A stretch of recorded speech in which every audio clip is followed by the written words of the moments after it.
Oke, baik, di sini kami dari kelompok 5 dengan materi Public Relation di Bandara. Jadi di sini kami mengambil dari Angkasa Pura II. Dan di sini sebenarnya kami memperkenalkan diri. Nama saya Rifalo Putra Barisere sebagai narasumber dan rekan saya Michael Prayoga sebagai wawancara. Oke, baik. Di sini sebelumnya kami jelaskan.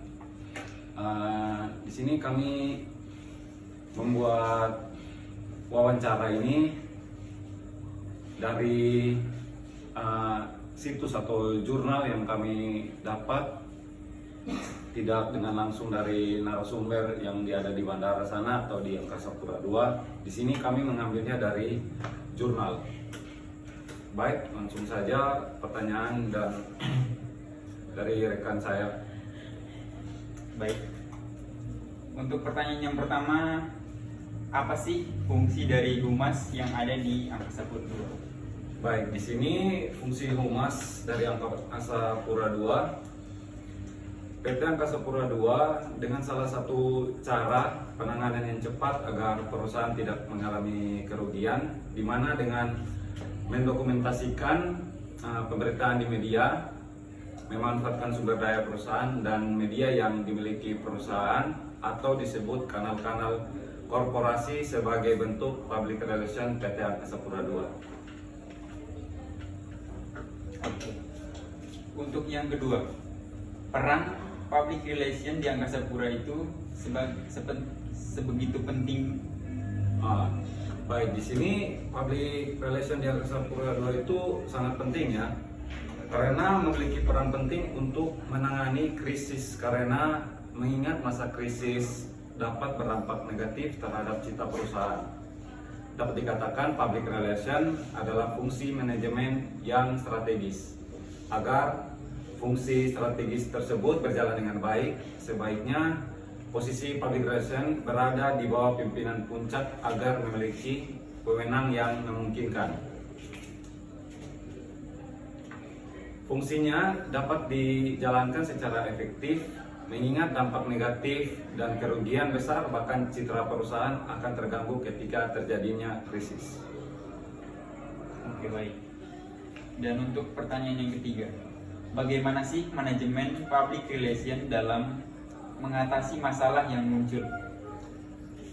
Di sini manajemen public relation untuk mengatasi suatu masalah yang muncul itu seperti contoh pemberitaan negatif Angkasa Pura II di media sosial. Jadi humas dalam melakukan aktivitas media relation sebaiknya humas dapat memahami dan melayani media, membangun reputasi, menyediakan salinan yang baik, menyediakan sarana verifikasi, dan membangun hubungan personal yang kokoh. Oke. Dan untuk yang keempat, bagaimana bentuk manajemen yang diterapkan di Angkasa Pura II? Baik, bentuk manajemen public relation yang diterapkan di Angkasa Pura II melakukan analisis data yang diperoleh di lapangan dengan cara menyiapkan standby statement. Standby statement yang merupakan sebuah rangkaian statement yang sudah dipersiapkan perusahaan, dan press conference yang kemudian segala informasi dan fakta di lapangan tersebut disampaikan kepada masyarakat atau penumpang pengguna jasa bandara melalui media.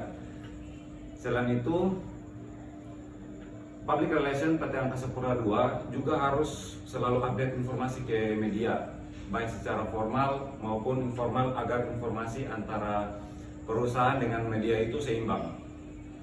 Dalam artian, jika perusahaan diberitakan kurang baik atau negatif, media dapat memberikan informasi bahwa perusahaan telah melakukan sesuatu serta memberikan solusi dari krisis yang terjadi. Oke. Dan untuk pertanyaan yang terakhir, media apa sih yang digunakan oleh Angkasa Pura II untuk memberikan respon kepada pengunjung? Jadi di sini media yang digunakan oleh Angkasa Pura II, perusahaan yang memperlihatkan kesiapan mereka dalam memberikan respon terhadap adanya keluhan pengunjung terhadap fasilitas yang disediakan perusahaan. Respon yang dilakukan media sosial seperti Twitter, Instagram, YouTube, Facebook, dan website oleh perusahaan ini dinilai cepat dan tepat sehingga dapat membatasi dampak buruk terhadap citra perusahaan. Baik, mungkin itu saja wawancara dari jurnal atau ini yang kami dapati. Mungkin itu saja. Terima kasih sudah menonton. Terima kasih.